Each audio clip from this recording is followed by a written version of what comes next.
suis allé à l'école à Pont-de-Barré, et puis après, à 14 ans, certificat d'études, et puis à l'usine après. À l'époque, c'était ça, hein, jusqu'à l'âge de... même une fois marié encore après. Voilà. Mais bon, c'était le bon temps aussi, parce que on se retrouvait toutes les filles de Pont-de-Barré, il y en avait même qui venaient de loin, quoi. Qui venaient de Soyans, de Manas, de Cléon, on était, je ne sais pas combien à l'époque, mais plus de 70, oui, oui. On habitait Marsanne, donc quand je venais de Marsanne, je venais en mobilette avec une autre fille, et on prenait une fille à Cléon aussi qui avait une mobilette, et on venait toutes les trois. Puis alors après, à l'entrée de l'hiver, personnellement, j'ai couché dans le dortoir de l'usine là-bas. Parce que pour venir travailler à 4h30 le matin, c'était un peu juste, quoi. Surtout à cette époque-là, que les hivers n'étaient pas comme maintenant, hein.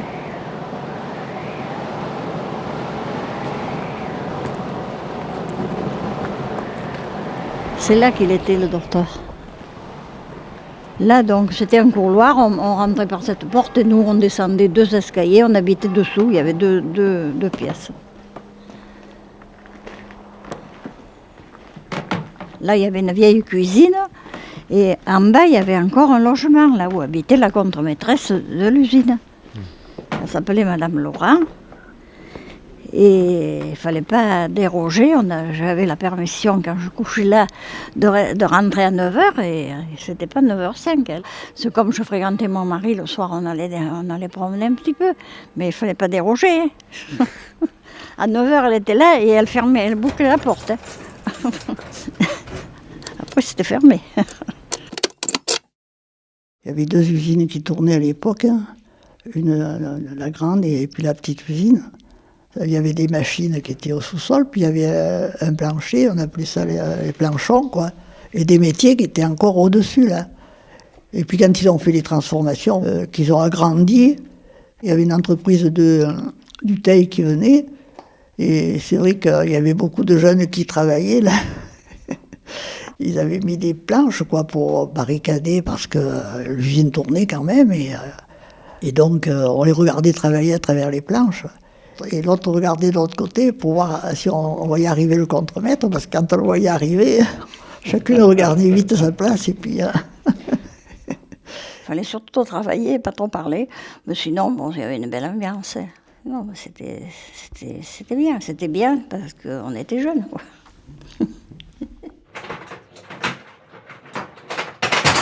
On travaillait à 5h le matin, on avait une pause d'un quart d'heure à 8h le matin, jusqu'à midi. On avait un petit casse-croûte d'un quart d'heure, 20 minutes. C'était une semaine comme ça, et une semaine d'après, on commençait à 1h et on sortait à 8h le soir. Les bobines, il fallait les mettre sur une autre machine avec une autre bobine qui doublait le fil. Il fallait faire attention que le fil ne casse pas, il fallait ajouter le fil quand il cassait. Quand tout était fini, il fallait tout enlever, remettre des bobines vides. Il y a eu beaucoup de bruit à l'usine. Beaucoup de bruit et beaucoup d'humidité surtout. Mais vous savez, le bruit, on s'y habitue. Hein. Après, on n'y faisait plus attention si c'était du bruit. Et puis on revenait travailler, puis voilà, qu'après, quand on sortait, on rentrait à la maison, quoi. Les journées se ressemblaient, ça c'est sûr et certain. Hein. Le train-train quotidien.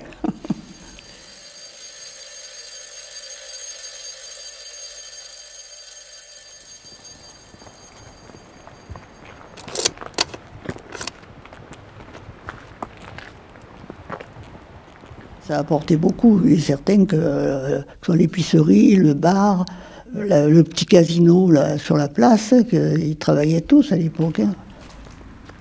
Là en bas, il y avait le cordonnier, M. Dory, il y avait Terra, il y avait Caillé, il y avait Poyol, c'était le marchand de lapins, le cocotier qu'on appelait dans le temps. Voilà. À Pont-de-Barré, il y avait 3 épiceries. Il y avait l'épicerie là à côté de la boulangerie. À la pâte à fiole, c'était Madame Lazin. Et elle tenait ce qu'on appelait le casino, nous. Là où il y a la trattoria, il y avait la boucherie-épicerie, c'était M. Morel. Alors, M. Morel, il était renommé parce qu'il faisait des très bons pâtés en croûte et qu'il allait faire cuire au four du boulanger chez M. Chalavant. Boucherie, épicerie, quincaillerie, il faisait un peu tout, quoi. Et là où il y a vraiment la trattoria aujourd'hui, où il sert, c'était là où il abattait ses bêtes, quoi. À l'époque, on n'allait pas à l'abattoir, hein. Les veaux, on les tuait là, les cochons, on les tuait là, quoi. Voilà. Et nous, on faisait toutes nos courses dans le village, quoi.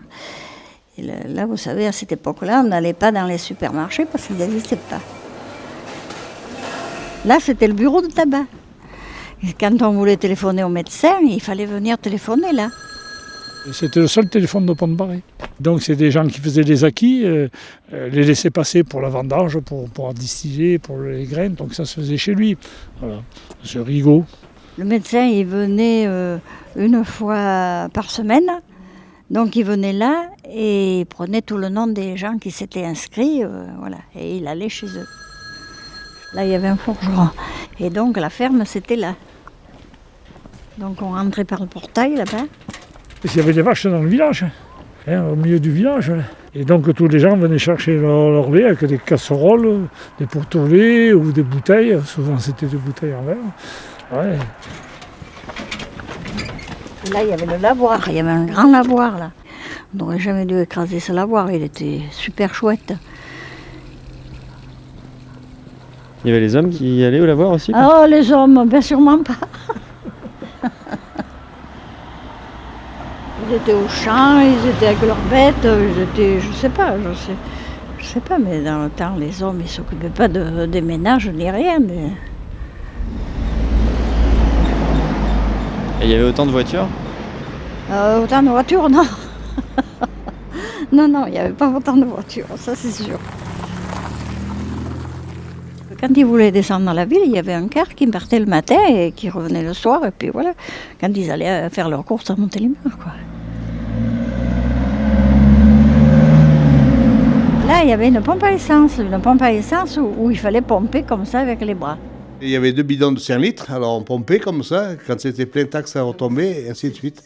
Alors il fallait faire attention, parce qu'il ne fallait pas dire je veux que 4 litres. Hein. Là c'était 5 ou...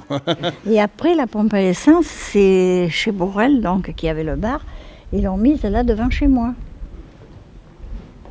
Là-bas, après, il y avait l'essence et le gasoil. Là, il y avait le mécano, Chotard. Et là, il réparait les vélos. Là. Il y avait le four à chaud aussi. Là où il y a les tennis, c'était là la carrière. Hein. Et puis des fois, ils dosaient un peu trop, et donc les éclats, ça faisait un peu les toitures de Pont-de-Barré. Hein. Alors c'était marrant parce qu'il y avait des petits wagonnets, il y avait des rails, et ils poussaient les wagonnets de calcaire, et puis ils le mettaient dans un four, ils faisaient chauffer, et après, quand c'était bien chaud, ils y versaient de l'eau, et ça faisait du ciment. Quoi. Et là, on arrive devant chez vous? Ben oui, on est chez moi là. Chez moi, c'était un bar aussi, mais bon. Ah bon? Ah oui, c'était... Oh, mais des bars, il y en avait à Pont-de-Barré. Il y avait 4-5 bars, alors bon, mais c'était des lieux de rencontre, hein, où les gens ils venaient boire, ils jouaient à la belote, ils jouaient aux cartes, voilà, ils échangeaient. La vie du village se passait là, quoi. Là c'était chez Madame Chalavant, là. Alors tous les jeunes, les anciens, tout le monde y venait là-bas, et allez hop, on buvait notre vin chaud. Et... Ouais. Chancel, c'est la fontaine minérale qui faisait le restaurant. Ça, c'est des vieilles familles, oui, de Pont-de-Barré. Ah ben ici, c'est les Chancel, c'est les Olivier, c'est les Rigaud.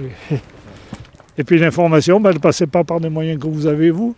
C'était le facteur. C'était le facteur qui passait les maisons, qui apportait des nouvelles, les bonnes et les moins bonnes. Voilà. Vous savez, moi j'ai conduit à Pont-de-Barré la poste, là où aujourd'hui il y a le câble de 3e âge. Il partait 6 facteurs tous les jours. À vélo, après mobilette, après il y a eu les voitures, et c'est là qu'en 1972 ou 13, nos facteurs ont été transférés à la Bégude de Mazin. Et maintenant, c'est le tri, ça se fait à Montélimar. On dit qu'on décentralise, mais on recentralise tout. Hein.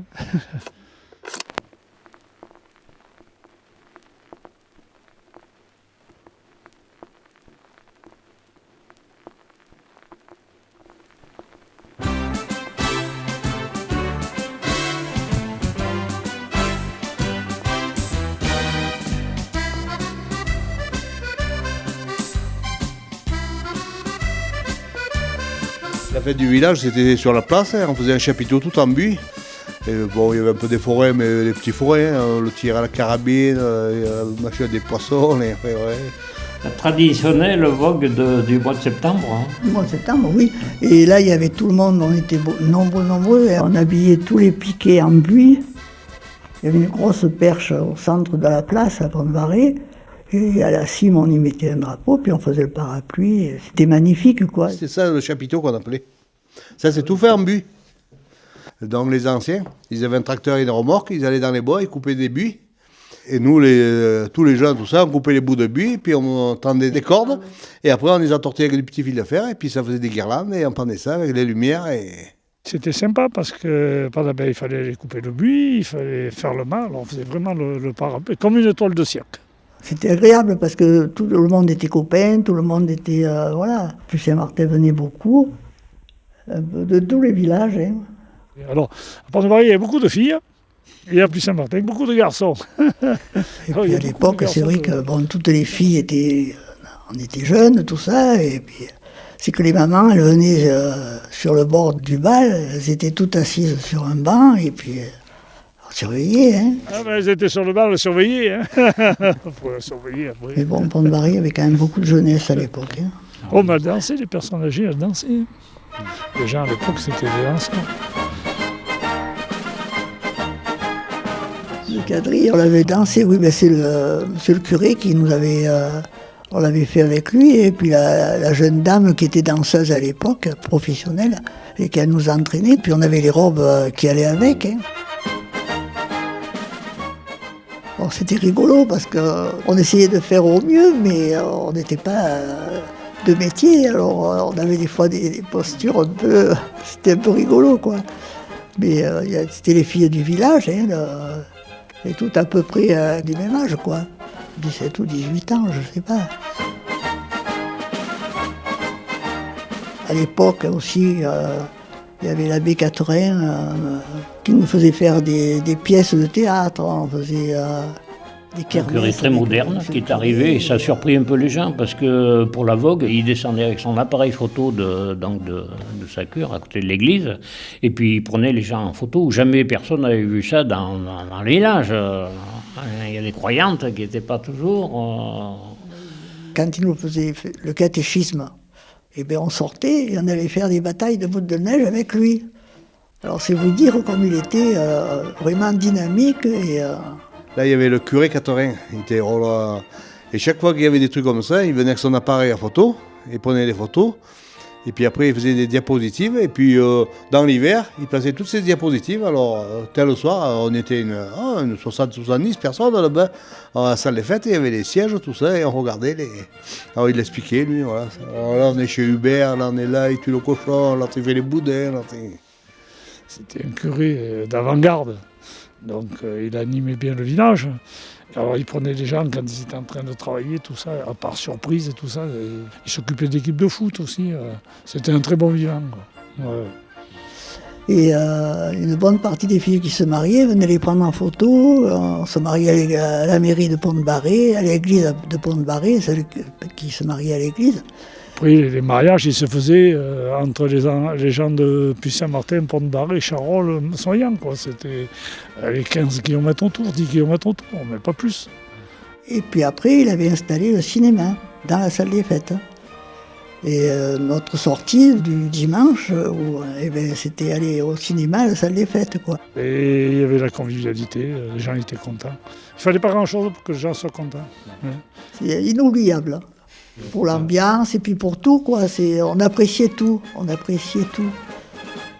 Voilà, c'est ce qui était bien.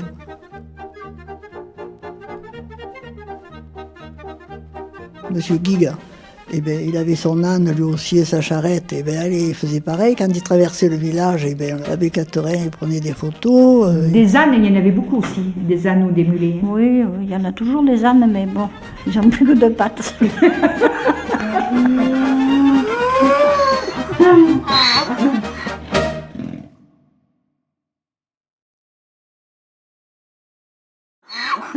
C'était marrant parce qu'à l'époque, ils avaient tous des ânes. Et à midi ou le soir, on voyait arriver dans les allées 3-4 ânes avec leurs charretons qui vivaient au rythme des saisons. Alors, les moments ils charriaient la vendange, après c'était les betteraves, c'était la luzerne. Ouais, c'était sympa quand ça animait le village, quoi. Il y avait moins de voitures qu'aujourd'hui, hein. Mais on avait des ânes. Hein. Des vaches, il y en avait pratiquement dans toutes les fermes. 2-3 vaches, voilà. Dans les fermes, tout le monde avait des cochons, et tuait 2 ou 3 cochons. Pour l'été, au moment des battages, on sortait les saucissons, et ainsi de suite. Voilà, les jambons, C'était complètement différent. Ça se fait encore un tout petit peu, mais... J'ai démarré en 1960, sorti de l'école. J'avais 14 ans, dans l'exploitation familiale, j'ai démarré que des bœufs. Je labourais que des bœufs. Et ils voyaient que j'étais jeune, que j'avais pas beaucoup d'expérience. Ils traînaient la patte au milieu du champ, puis dès qu'ils arrivaient au bord, ils fonçaient. Moi. Et moi, j'avais pris pour repartir. J'avais pas le temps de retourner la charrue qui repartait. Puis après, de nouveau, ils faisaient un peu les feignants. Et le moment de rencontre, c'était la période quand il y avait les battages dans les fermes. Il y avait des entrepreneurs de battage qui arrivaient et ils s'installaient pour une journée, 2 jours, des fois des grosses fermes, 3 jours. Et alors là, c'était une rencontre importante parce qu'il y avait entre 15 et 20 personnes qui travaillaient. Ça riait, c'est un travail physique colossal, mais voilà, il y a une bonne ambiance. Voilà. Moi, j'ai connu 36 exploitations à Pont-de-Barré. Aujourd'hui, il n'y en a plus que 4 ou 5. Bon, les fermes, à l'époque, c'était 10-15 hectares. Aujourd'hui, 50-70 hectares. Il fallait beaucoup moins de surface de terre pour pouvoir vivre, alors que maintenant, il faut des grandes surfaces. Il n'y arrive pas. Le Chafral, vous voyez, c'était que des bandes, on les voit, hein, c'est des petites bandes de 15 ou 20 mètres, avec chacun avec son petit cabanon, et c'était que du jardinage. Parce que bon, tous ces gens qui travaillaient à l'usine, ils avaient leur jardin, ils avaient leurs cochons, leurs lapins, en fait, ils s'autosuffisaient pratiquement, ils achetaient que le sel, le poivre, moi je dis, et l'huile. Tous les gens du village avaient chacun leur petit potager. Hein. Ah oui, tout le monde. Puis on élevait un porc ou 2 qu'on boudinait et tout. Voilà, c'était chacun y vivait. On avait quelques poules, des lapins, voilà.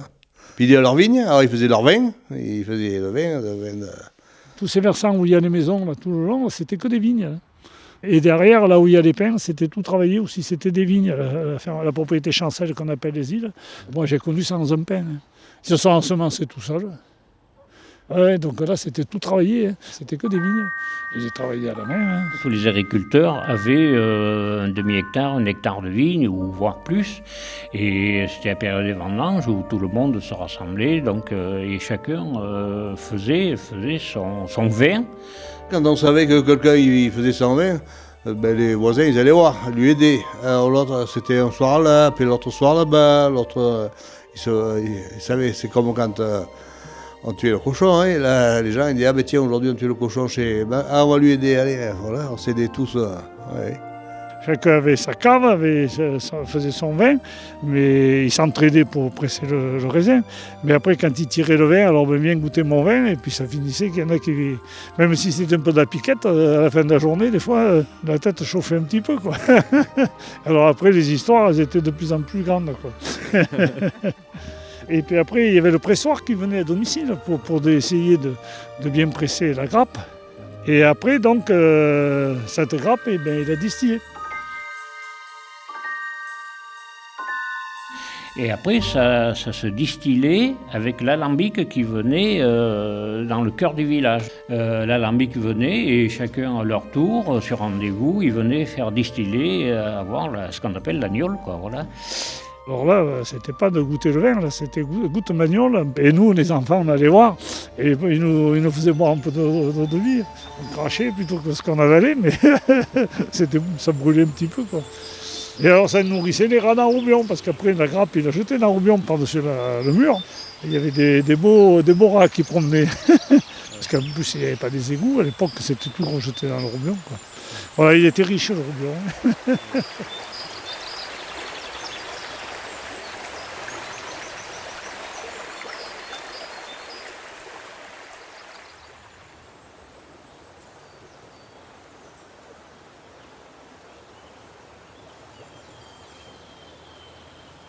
En 60, il y a eu l'inondation le soir, vers 8 heures du soir, et le Roubion est passé dans la rue et il a emporté toutes les courges de soyants là-haut qu'il avait passé dans les champs avant. Et puis bon, il y a eu pas mal de dégâts, quoi. L'usine est restée fermée 3 jours à cause que les moteurs avaient été noyés.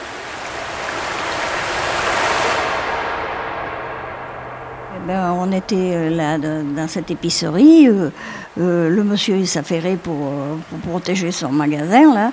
On a entendu ronfler, on s'est mis à la porte et puis on a vu passer tout ça, quoi. Les courges, les betteraves, il y avait un peu de tout, quoi. Et oui, il passait dans les champs, donc il ramassait ce qu'il pouvait, quoi. Là, vous vous rendez compte, les bestioles, là, elles étaient même plus loin, là-bas, les brebis. Les moutons, tout ça, que ça a tout emporté. L'eau s'est engouffrée là-bas dedans et c'est là qu'il a noyé là-bas dessous les brebis qu'il y avait et tout.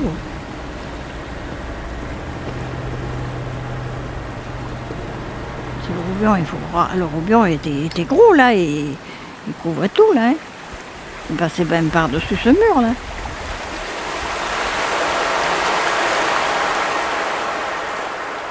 Nous, on n'est pas rentrés chez nous parce qu'on ne pouvait pas, quoi.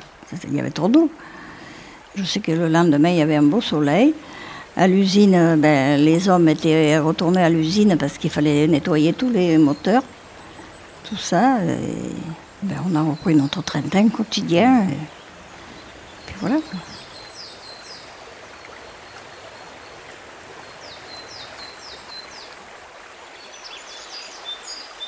Le gué, il a été fait en 84 parce que de l'autre côté du village, la rue est très étroite et les camions ne pouvaient pas trop aller jusqu'aux maisons. Donc le gué a été fait submersible pour qu'il ne parte pas avec les inondations et qu'il ne fasse pas barrage non plus. L'eau peut passer dessus.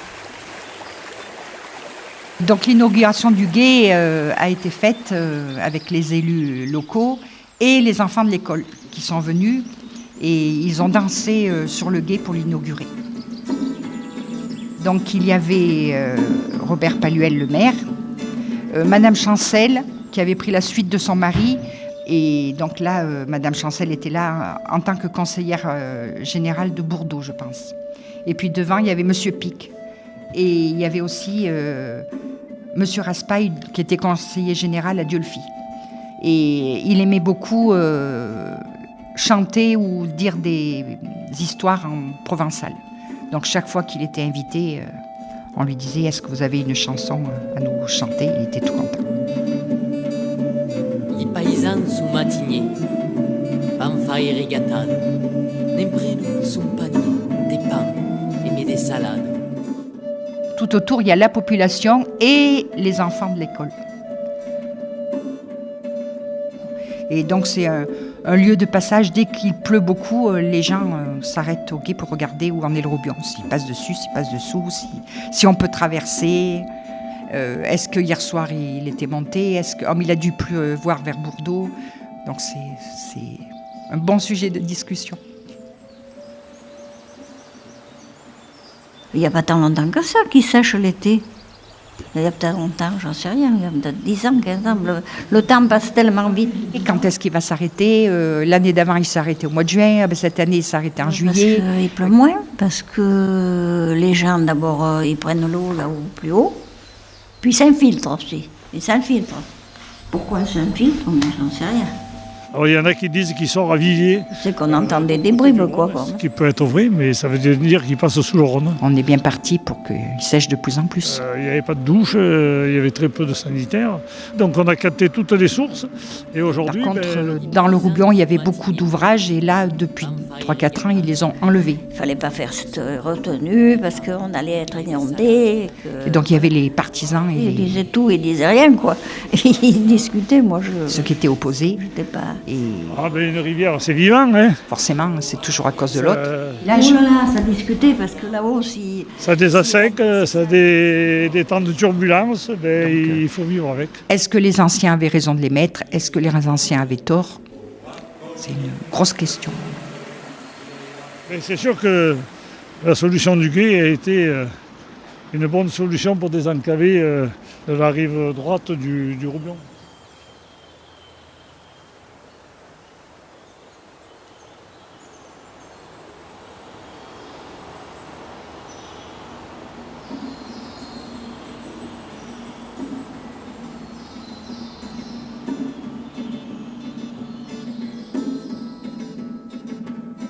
Marie. Je ne m'appelle plus Antoinette maintenant. Ça, je l'ai découvert à 83 ans, vous voyez. Parce que quand on m'a enregistré, au lieu de mettre un trait d'union à Marie-Antoinette, ils avaient mis une virgule. Mais vous savez, dans l'Ardèche en 1940, ils ne savaient pas ce que c'était qu'une virgule et un tiret. Anne-Marie Charouin. Mon nom de jeune fille, c'est Théra, comme Marinette. Je suis née à Cré, mais je suis toujours restée sur le village à Pont-de-Barry. Des pains et des salades. Robert Paluel, je suis né à Pont-de-Barry en 1946. Et puis en 1983, je suis devenu maire pour défendre cette ruralité, défendre les agriculteurs qui commençaient à disparaître. Et agriculteur toute ma vie. Michel Guigues, voilà. Voilà, Milou. Je suis né le 2 décembre, donc en 51. À Pont-de-Barry, sur la place.